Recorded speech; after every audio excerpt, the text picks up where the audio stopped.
Mex by William Logan. Perhaps it was just as well that I did not tell them what I was. What they called me, that was what started it. I'm as good an American as the next fellow, and maybe a little bit better than men like that.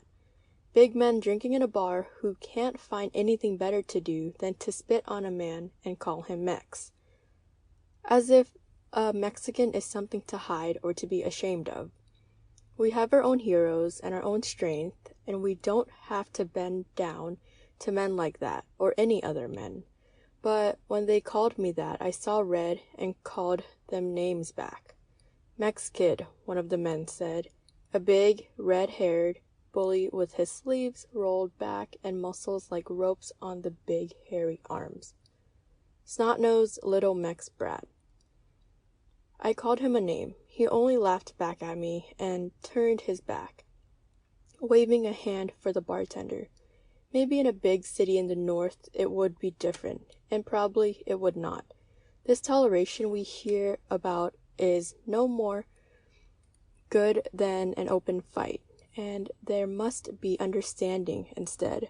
But here, near the border, just on the American side of the border, a Mexican is called fair game, and a 17-year-old like me is less than nothing to them, to the white ones who go to the big bars. I thought carefully about what to do, and finally, I had made my mind up. I went for him and tried to hit him. But other men held me back, and I was kicking and shouting with my legs off the ground. When I stopped, they put me down, so I started for the big, red-haired man again, and they stopped me again. The red-haired man was laughing all this time. I wanted to run back to my own family in their little house, and yet running would have been wrong. I was too angry to run, so I stayed. My sister, I said, my sister is a witch, and I will get her to put a curse on you. I was very angry. You must understand this. And of course they had no idea that my sister is a real witch, and her curses are real.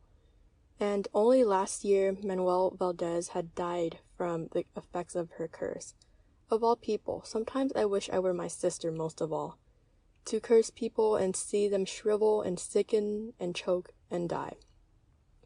Go ahead, Half Pint, one of the other men yelled. Get your sister to put a curse on me. I bet she knows who I am. I've been with every Mex girl this side of the border. This made me see red. My sister is pure, and must be pure, since she is a witch. And she is not like some of the others, even aside from that. I have heard her talk about them, and I know. I called him a name and ran up to him and hit him. My fist against his solid side felt good, but some other men pulled me off again. Yet it was impossible to leave. This was wrong for me, and I had to make it right. I shall get my father to fight you, since he is a giant 10 feet tall. The men laughed at me, not knowing, of course, that my father is a giant 10 feet tall in truth, and my mother a sweet siren, like those in the books, the old books, with spells in her eyes and a strange power. They did not know I was not a daydreaming child, but a man who told truth. And they laughed. I grew angry again and told them many things, calling them names in Spanish, which they did not understand. That only made them laugh the more. Finally, I left. It was necessary for me to leave, since I was not wanted, but it was necessary, too, for me to make things right. Nights later, they were dead for what they had said and done. For I tell the truth always, and I had told them about my sister and my father and my mother. But one thing I had not told them.